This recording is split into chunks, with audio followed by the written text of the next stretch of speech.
우리 같이 인사 나누겠습니다. 잘 나오셨습니다. 은혜 받고 돌아갑시다. 이 시간에는 사도행전 16장 31절부터 32절까지 읽었습니다. 은혜 받을 말씀의 제목은 무엇에 사로잡혀 살고 있습니까? 입니다. 무엇에 사로잡혀 살고 있습니까?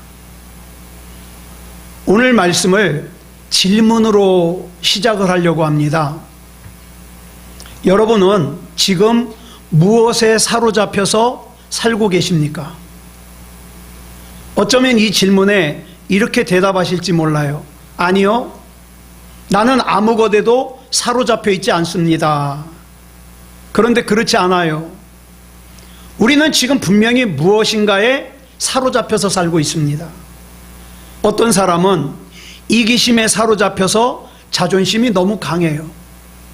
어떤 사람은 자기 자신만의 신앙 체험에 사로잡혀서 다른 사람의 신앙을 인정 안 합니다. 어떤 사람은 낙심과 미움과 좌절과 절망에 사로잡혀서 무기력한 삶을 살고 있죠. 어떤 사람은 돈에 사로잡혀서 모든 것을 돈 밑에다 두고 살고 있습니다.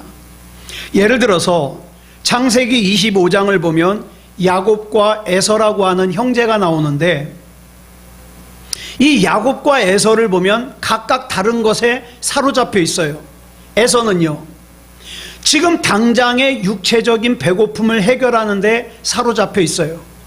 그래서 먹을 거를 위해서라면 장자권도 필요 없는 거예요. 반면에 야곱은 하나님의 복을 받지 않으면 사는 게 아니라고 생각해서 하나님의 복을 받기 위해서라면 아버지와 형에게 사기치는 것도 주저하지 않습니다. 그렇다면 나는 지금 무엇에 사로잡혀 있는가? 이걸 어떻게 알 수 있을까? 지금 내가 어떤 것을 가장 필요로 하고 있는지, 내가 어떤 것을 가장 중요하게 생각하는지를 보면 알 수 있습니다. 여러분, 신앙생활을 하는 우리를 믿는 자라고 합니다. 그러면 어떤 사람이 믿는 자일까요? 성경이 말하는 믿는 자란 마음을 열고 예수님을 구주로 영접한 사람을 뜻해요. 내가 아무리 직분이 목사라도 권사라도 집사라도 우리 집안이 3대, 4대, 5대째 예수를 믿는 집안이라 하더라도 내가 예수님을 구주로 영접하지 않았다면 난 믿는 자가 아니에요. 믿는 자가 아니라는 말은 뭡니까? 하나님의 자녀가 아니라는 뜻이죠. 구원받지 못했다는 뜻이죠. 그래서 요한복음 1장 12절을 보면 이렇게 말씀하고 있어요. 시작. 영접하는 자 곧 그 이름을 믿는 자들에게는 하나님의 자녀가 되는 권세를 주셨으니. 여러분, 이 말씀이 중요한 이유가 주님을 영접하는 자와 주의 이름을 믿는 자를 같이 취급하고 있어요. 그러니까 주님의 이름을 믿는 자는 누구냐? 예수님을 구주로 영접한 자예요. 오늘 본문 말씀인 사도행전 16장 16절부터 34절까지를 보면 바울과 실라라고 하는 사람이 빌립보라는 곳에서 복음을 전하다가 귀신 들린 여자에게서 귀신을 쫓아내줘요. 그런데 이 사건 때문에 두 사람이 감옥에 갇힙니다. 이 빌립보라는 곳은요, 그리스 안에 있는 도시예요. 그리스. 그래서 이 사건을 연극으로 꾸민다면 이 연극에 등장하는 인물을 세 부류로 구분할 수 있어요. 그러니까 이 세 부류의 사람들은 각각 다른 것에 사로잡혀 있는 사람들이에요. 그러면 뭐에 사로잡혀 있는가? 첫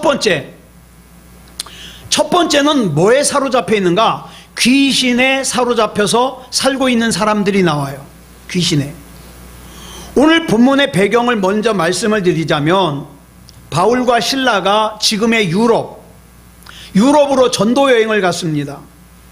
그 중에 오늘 본문은 빌립보라는 곳에서 빌립보라는 곳에서 일어난 일이에요.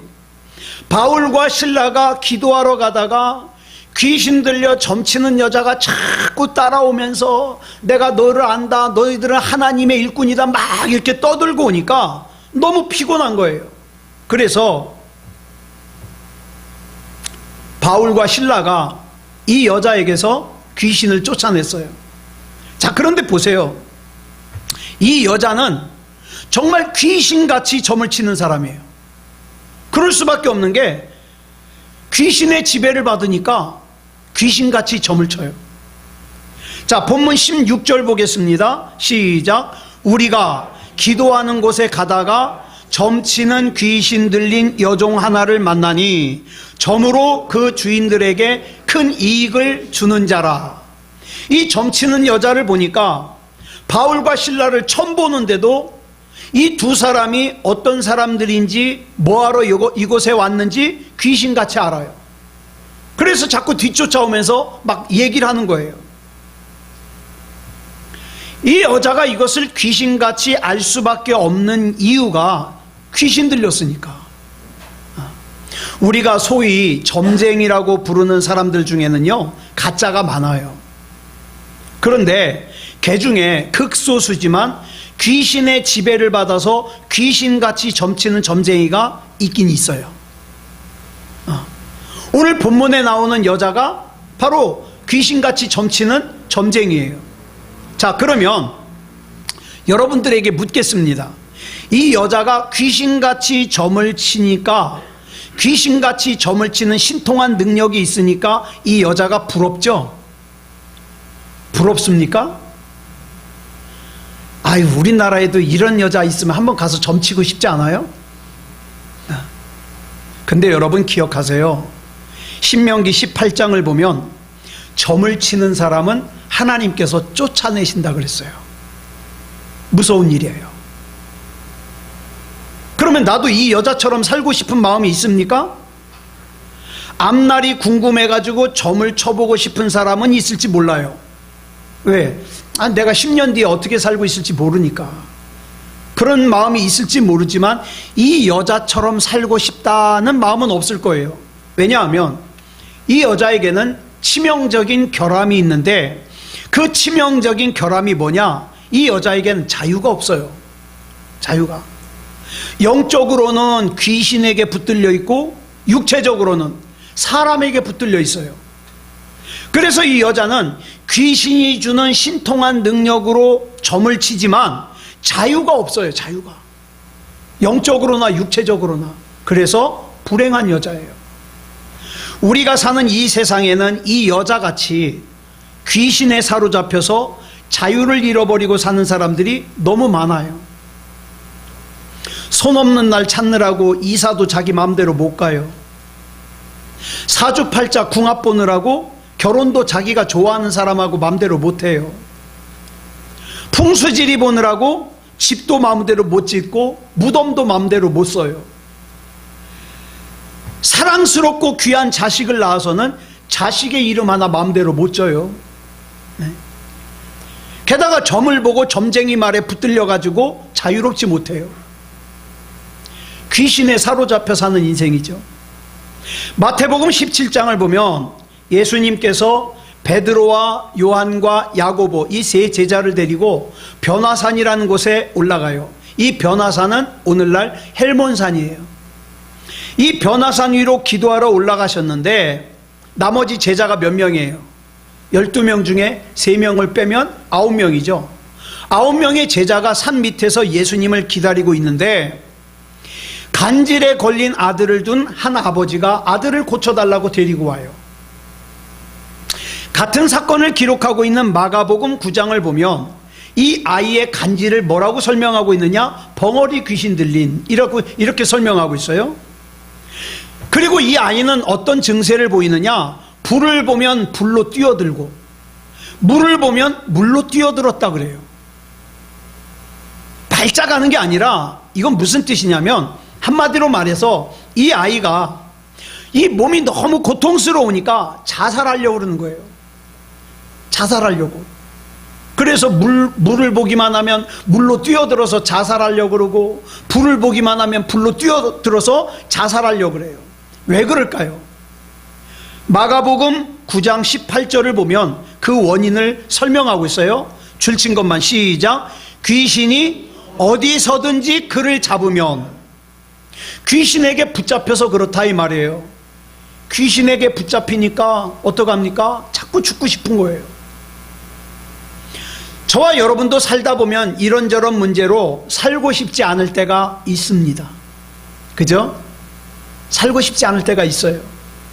요 근래에 우리나라에서 굉장히 크게 역사하는 악한 영이 자살의 영이에요. 이 자살의 영에 붙잡혀가지고 죽는 사람들이 굉장히 많아요. 아이들도 죽고, 연예인도 죽고, 대통령 했던 사람도 죽고, 목사님도 죽고. 여러분, 우리나라가 1996년에 OECD라는 걸 가입을 했거든요.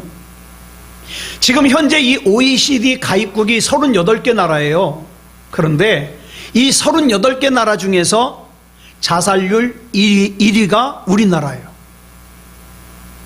자, 그런데 간질 때문에 살기가 너무 고통스러워서 틈만 나면 자살하려고 했던 이 아이가 마태복음 17장 18절을 보니까 예수님께서 귀신을 꾸짖어 쫓아내시니까 아이가 그때부터 나았다 그랬어요. 즉 귀신의 문제를 해결하니까, 악한 영을 쫓아내니까, 영적인 문제를 해결하니까 아이가 나았다. 때로는 이런저런 일로 인해서 낙심하는 마음이 들 때 한번 생각해 보시기 바랍니다. 내가 지금 이렇게 낙심하는 것이 문제가 문제인가, 아니면 악한 마귀가 나를 낙심하게 하는가, 한번 생각해 보세요. 내 생명을 죽이는 자살이나 남의 생명을 죽이는 살인은요, 마귀가 끌고 가는 거예요. 저 지금 러시아의 푸틴이요, 러시아 군인만 지금 3,800명이 죽었대 그러거든요. 그러면 러시아 군인이 3,800명이 죽으면 우크라이나 민간인들은 얼마나 많이 죽었겠어요? 이 수많은 사람들을 갖다가 전쟁을 통해서 죽음으로 몰고 간다? 이건 마귀가 끌고 가는 거예요. 기도 많이 해야 됩니다. 아이가 죽으려고 불로 뛰어들게 하고 물로 뛰어들게 하던 이 자살의 영을 예수님께서 쫓아내시니까 아이가 온전해졌어요. 여러분, 예수 그리스도 이름에는 이와 같이 악한 영을 물리치는 권세와 능력이 있습니다. 그러니까 저와 여러분의 마음속에 안 좋은 마음, 안 좋은 생각이 들 때 여러분 기도 잘 못해도 괜찮아요. 예수 이름 부르세요. 예수 그리스도, 예수 그리스도. 그러면 내 안에 있는 악한 영이 쫓겨나가요. 그리고 온전해지는 거예요. 예수 그리스도 이름 안에는 이와 같이 악한 영을 물리칠 수 있는 권세와 능력을 주셨어요. 그래서 마태복음 10장 1절을 보면 예수님께서 제자들에게 권능을 주셨는데 어떤 권능을 주셨는가? 줄친 것만 읽어보겠습니다. 시작. 더러운 귀신을 쫓아내며 모든 병과 모든 약한 것을 고치는 권능을 주셨습니다. 네. 그래서 예수님을 믿는 저와 여러분에게는 어떤 권능이 있습니까? 더러운 악한 귀신을 쫓아낼 수 있는 권능과 모든 병과 모든 약한 것을 고치는 권능이 이미 있습니다. 이미. 누가복음 10장 19절을 보면 이렇게 말씀하고 있어요. 시작. 내가 너희에게 뱀과 전갈을 밟으며 원수의 모든 능력을 제어할 권능을 주었으니 너희를 해칠 자가 결코 없으리라. 저와 여러분에게는 뱀과 전갈을 밟을 수 있는 권능이 주어져 있어요. 뱀과 전갈을 밟을 수 있는 권능이 주어졌다니까 예전에 그런 사이비 종교가 실제로 있었어요. 뱀의 독을 갖다가 마시는 거예요. 나눠서. 이 독 마시고 살아남는 사람은 진짜 믿음이 있다. 그런 얘기가 아니에요. 그런 얘기가. 여러분, 여기서 말하는 뱀과 정갈은요, 악한 영을 뜻해요. 특징이 있습니다. 여러분, 뱀은 독이 어디에 있어요? 뱀은 독이 어디에 있어요? 예? 이에 있죠? 머리에 있어요, 머리에 독이. 전갈은 독이 어디에 있어요? 꼬리에 있어요.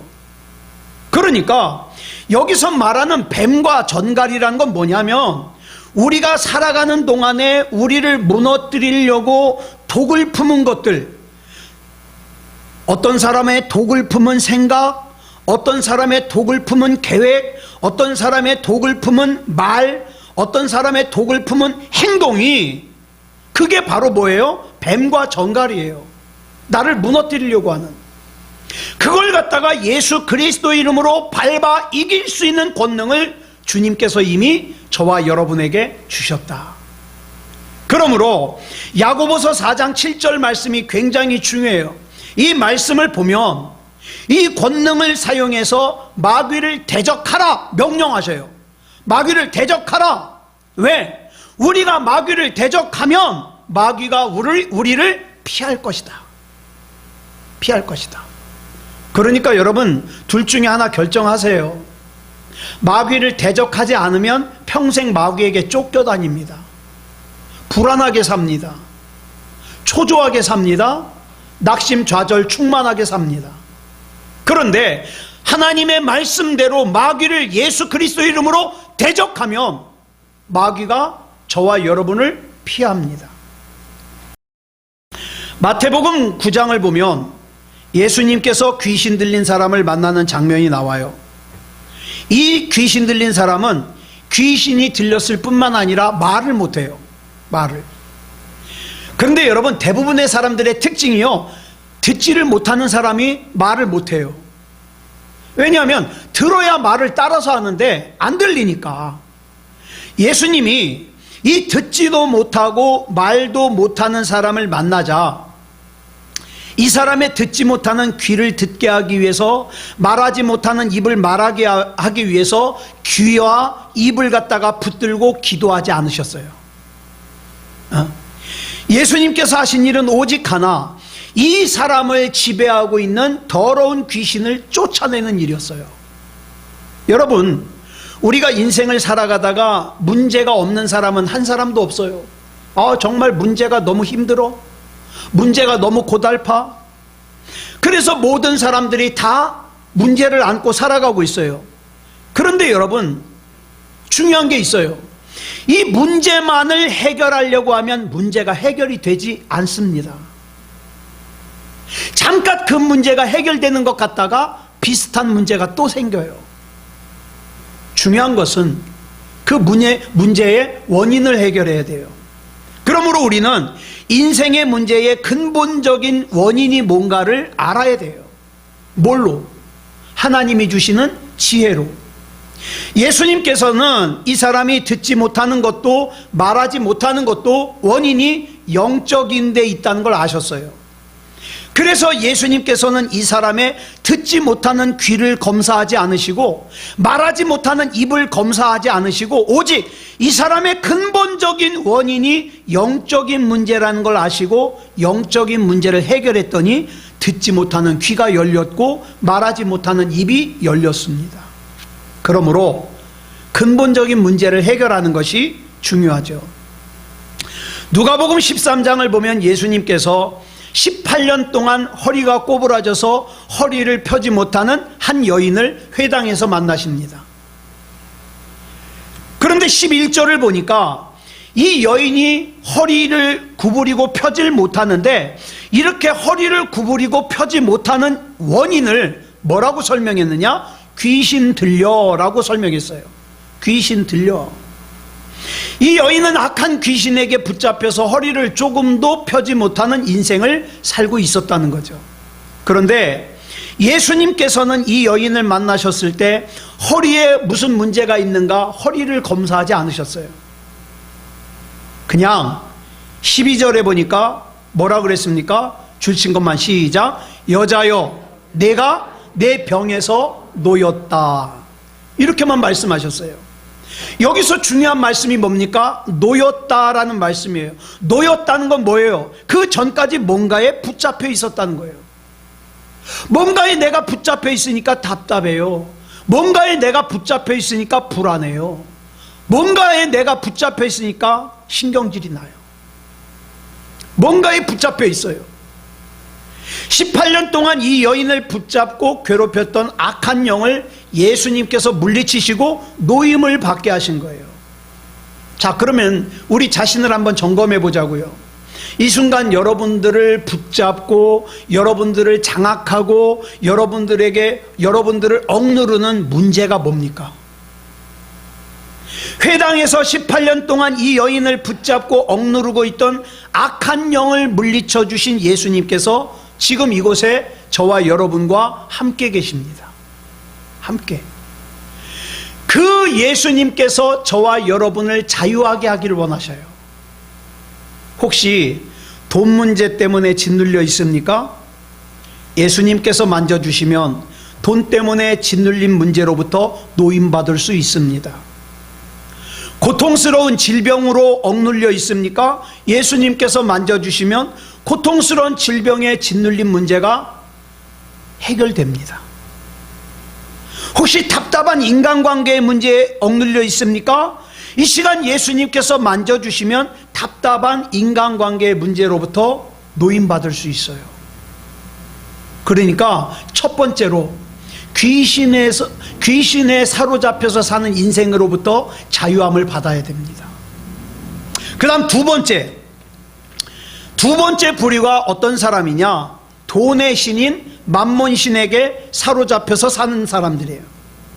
오늘 본문에서 귀신에 사로잡힌 여인을 이용해서 돈을 버는 사람들이 나와요. 본문 19절 볼까요? 시작. 여종의 주인들은 자기 수익의 소망이 끊어진 것을 보고 바울과 실라를 붙잡아 장터로 관리들에게 끌어갔다가 바울과 실라가 예수 그리스도 이름으로 불쌍한 여인에게서 귀신을 쫓아내고 고쳐줬더니 그 여인을 이용해서 돈을 벌던 사람들이 돈줄이 막혔잖아요. 화가 나서 바울과 실라를 감옥에 쳐 넣었습니다. 그런데 여기 보니까 이 불쌍한 귀신들 여인을 등쳐먹는 사람이 한 사람이 아니에요. 여종의 주인들 그랬잖아요. 둘 이상이에요. 둘 이상. 사람이 이렇게 악해요. 그런데 이렇게 돈을 벌기 위해서라면 비인간적인 행위조차도 서슴지 않는 사람들이 우리 주변에 의외로 많아요. 귀신이 들리는 바람에 정상적인 생활을 하지 못하다가 예수 그리스도 이름으로 고침을 받은 이 광경을 한번 생각해 보세요. 당연히 함께 기뻐하고 축하해 줘야 되지 않아요? 그런데 이 여인이 귀신으로부터 자유하는 바람에 돈줄이 막혔다고 화를 냅니다. 이 사람들이야말로 돈의 신인 맘몬에게 사로잡혀 사는 사람들이에요. 이렇게 돈의 신인 맘몬에게 사로잡혀 사는 사람들이 우리 주변에 의외로 많아요. 입만 열면 돈 그래요. 돈. 그래도 귀신에 사로잡힌 여인은 자기에게 문제가 있다는 걸 알긴 하죠. 그런데 돈의 신인 맘몬에 사로잡힌 사람들은 자신들에게 문제가 있다는 걸 몰라요. 문제가 있다는 걸 모르니까 자기가 정상인 줄 알아요. 고침받을 수가 없어요. 돈 때문에 형제지간의 원수가 되고, 돈 때문에 부모 자식 간의 원수가 되고, 돈 하면서 오로지 돈만이 모든 관심사의 최고예요.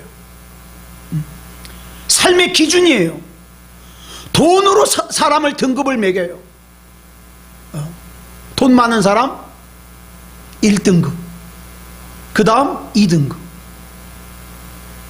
돈을 전부로 알고 살아가는 이 현대인들은 분명히 돈의 신인 맘몬에 사로잡혀서 살고 있다 그러면 과언이 아니죠. 이 맘몬이라는 영은요, 우리로 하여금 이 세상을 주관하고 이 세상을 움직이는 것이 하나님이 아니라고 부정합니다. 내가 교회는 다니지만, 내가 하나님을 믿지만 이 세상을 다스리고 움직이는 건 하나님이 아니라 돈이라고 생각합니다. 그래서 우선순위에서 하나님이 돈에 밀려나요. 그래서 신앙생활하는 사람들 중에서도 하나님보다 돈을 더 중요하게 생각하는 사람들이 많아요. 이 만몬의 영은 우리에게 돈이 우리 인생의 모든 문제를 해결할 수 있다고 맹신하게 만들어요. 우리에게 미래의 안전을 보장해주고 나에게 행복과 구원을 줄 수 있다고 맹신하게 만들어요. 그래서 이 세상에서 진짜 믿을 것은 돈밖에 없다고 오해하게 만들어요. 그러므로 어떻게 합니까? 돈을 가장 소중하게 여기고 돈을 섬기고 돈에 충성하는 사람으로 만들어버립니다. 그래서 세상에서 믿을 것은 돈밖에 없다고 생각하니까 어떻게 해서든지 돈을 더 많이 모아놔야만 마음이 안심이 되는 거예요. 그래서 어떻게 합니까? 내가 더 늙기 전에, 내가 더 힘이 없어지기 전에 돈을 많이 모아놔야 된다는 강박관념에 사로잡히죠. 그러다 보니까 돈을 모으는 데 있어서 더럽고 치사한 방법을 사용하는 것을 주저하지 않아요. 그러면서 만몬의 영은 우리를 속이기를 나중에 지금 말고 나중에 돈을 조금만 더 많이 모으면 내가 하나님의 일도 할 거고 사람들을 위해서도 좋은 일을 할 거야. 근데 지금은 아니야. 여기에 속으면 우리는 평생 하나님의 원리대로 돈을 사용할 수 없게 되죠. 돈의 지배를 받으면서 살게 돼요. 그런 의미에서 우리의 영적인 싸움은 만몬의 영에게 눈이 가려지지 않고 성령 안에서 영적으로 밝은 눈으로 살 수 있도록 영적인 싸움을 해야 돼요. 그러므로 하나님, 이 돈의 신인 만몬으로부터 나를 지켜주시옵소서. 내 영의 눈이 가려지지 않도록 성령님의 인도하심대로 살 수 있도록 지켜주시옵소서. 기도해야 돼요. 기도. 그런가 하면 세 번째 부류의 사람이 어디에 사로잡혔냐? 예수 그리스도께 사로잡혀서 살고 있는 사람들이 나와요.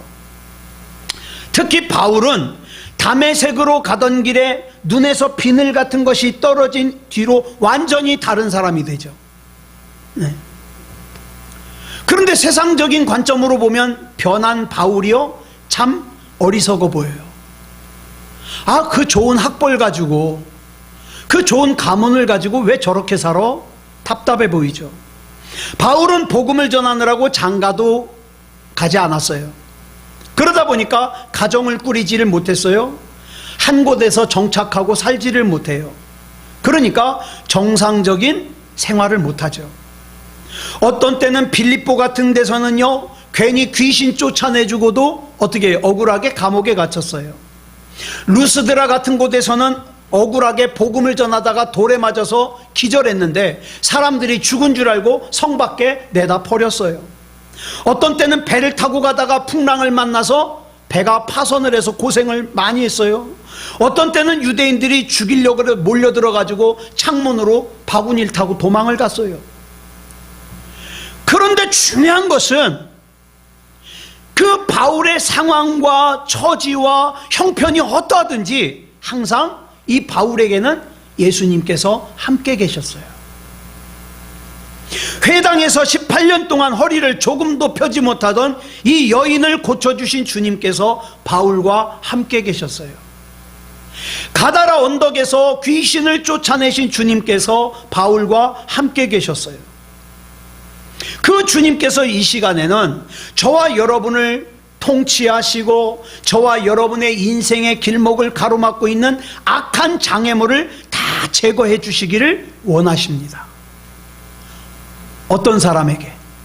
주의 이름을 부르는 사람에게. 여러분, 인류 역사상 사람을 가장 두렵게 만드는 게 뭘까요? 여러분은 뭐가 가장 두렵습니까? 사람들은요, 너나 나나 할 것 없이 죽음을 두려워합니다.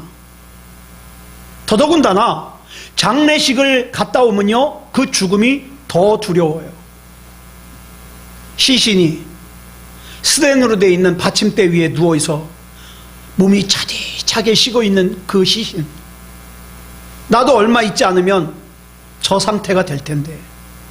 그런데요, 사람이요, 지금 당장에는 내가 안 죽을 거야, 이걸 믿기 때문에, 아직은 나에게 시간이 남아있다고 믿기 때문에 어떡합니까? 여전히 죄를 져요. 여전히 회개하기를 거부해요. 여전히 세상의 쾌락이 좋아요. 성경의 말씀대로 말하면 자기 소견에 옳은 대로 살아요. 왜? 아직은 내가 때가 아니니까. 내가 이렇게 살다가 나중에 죽기 바로 직전에 나 회개할 거야.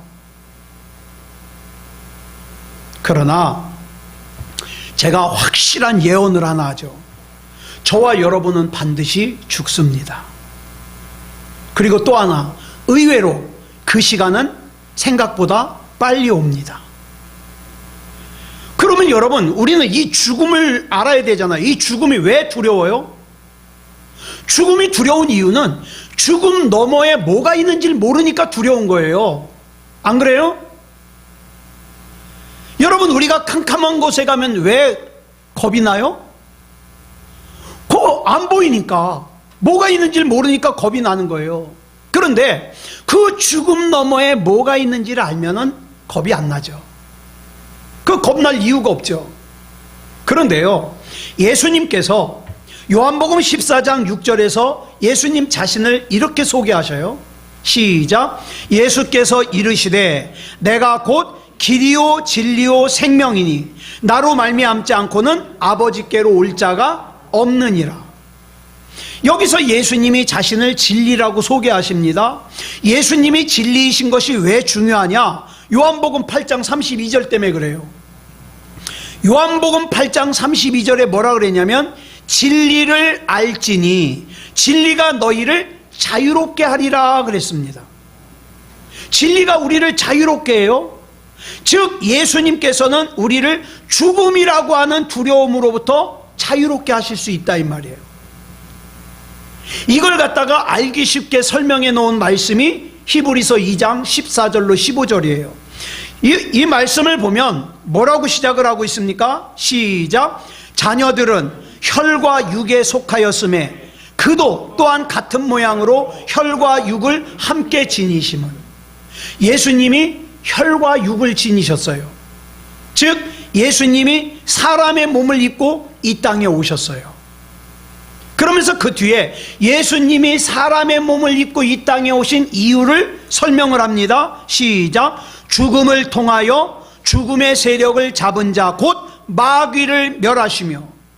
죽음의 세력을 잡은 마귀를 멸하시기 때문에 예수님이 멸하시기 위해서 예수님이 사람의 몸을 입고 오셨다, 이 말이에요. 이렇게 죽음의 세력을 잡은 마귀를 멸하시는 이유가 뭐냐? 궁극적으로 뭐 때문이냐? 그 다음에 설명하고 있어요. 시작. 또 죽기를 무서워함으로 한평생 매여 종노릇하는 모든 자들을 놓아주려 하심이니. 죽음을 두려워하면서 죽음에 질질 끌려다니면서 종노릇하는 사람들을 죽음의 두려움으로부터 자유하게 하기 위해서 예수님이 사람의 몸을 입고 오셨다, 이 말이에요. 어떻게 해요? 죽음 이후에 내가 어디로 가는지를 분명하게 알려주시기 위해서. 그래서 여러분 신앙생활 잘하고 계신데, 하나님 잘 믿고 계신데, 여러분들이 죽음 이후에 내가 어디로 갈지를 분명하게 아시는 분은 두려움에 사로잡히지 않아요.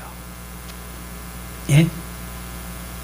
우리 돌아가신 장모님 김명자 권사님처럼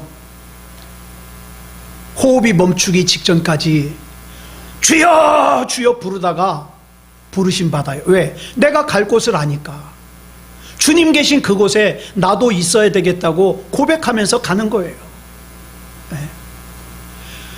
죽음 이후에 내가 어디로 가는지를 분명하게 알면 더 구체적으로 얘기해서 하나님의 나라인 천국이 나를 기다리고 있다는 사실을 분명하게 알고 나면 더 이상 내가 죽음이라는 두려움에 끌려다닐 이유가 없어져요. 그래서 자주 말씀드리는 게 그거예요. 내가 살아있으면 나는 하나님의 일을 할 것이고, 하나님이 나 부르시면 난 천국 갈 것이고, 그렇죠? 그러므로 저와 여러분은 나를 천국으로 인도하시는 주님을 신뢰하면서 믿고 순종하면 됩니다. 지금까지는 18년 동안 조금도 허리를 펴지 못하고 꼼짝 못하고 고통스럽게 살았다 할지라도 지금 이 순간 주님께서 나를 안수해 주시면 나는 움직일 수 있음을 믿으시기 바랍니다. 지금까지는 더 이상 살고 싶은 마음도 없고 뭘 하고 싶은 마음도 없고 죽고만 싶었지만 죽지 못해서 살았다면 이제 내가 믿는 우리 주 예수 그리스도께서 그 결박을 끊어내심을 믿으시기 바랍니다. 아무리 힘쓰고 애쓰고 노력을 해도 앞으로 나아갈 수가 없었지만 주님께서 그 모든 장애물을 없애주심을 믿으시기 바랍니다. 이제 저와 여러분은 억눌린 상태로 사는 것이 당연한 게 아니에요. 정말 주님을 믿으신다면, 정말 하나님을 믿으신다면 억눌려 사는 게 당연한 게 아니에요. 그래서 저와 여러분이 먼저 하나님 앞에서 영혼이 잘 돼야 되는 거예요. 그리고 영혼이 잘됨 같이 여러분의 범사가 잘 되고, 범사가 잘됨 같이 여러분의 영혼과 육체가 건강하여 사는 동안 건강하게 사시다가 하나님 오라 그러시면 저와 여러분을 위해서 예비해 놓으신 그 천국의 개선장군처럼 하나님 이제나 저제나 기다렸습니다. 나는 이 땅보다 하나님 나라가 더 좋습니다. 그런데 하나님께서 내게 맡겨주신 사명이 있기 때문에 최선을 다했지만 나 이제 하나님 나라 가니까 좋습니다. 이렇게 부르심에 응할 수 있는 그런 영육 간의 강건한 저와 여러분이기를 그리스도 예수님의 이름으로 축복합니다. 기도하겠습니다. 사랑의 아버지 하나님, 감사합니다. 하나님의 은혜 가운데 여기까지 왔습니다. 우리 지나온 삶 가운데 믿음이 참 좋을 때도 있었고 믿음이 참 약할 때도 있었습니다. 그러나 분명한 거 한 가지는 우리는 주님이 아니면 안 됩니다. 붙잡아 주시고 인도해 주시옵소서. 악한 마귀에게 끌려다니지 말게 하시고 두려움과 염려와 걱정 초조에 끌려다니지 말게 하시고 우리 주 예수 그리스도 이름으로 자유함을 얻어 사는 동안 하나님 영광 위에서 살다가 하나님 오라 부르시면 개선장군처럼 하나님의 부르심에 응할 수 있는 우리가 다 될 수 있도록 인도해 주시옵소서. 우리 주님께서 붙잡아 주실 줄 믿사오며 그리스도 예수님의 이름으로 간절히 기도드렸사옵나이다. 아멘.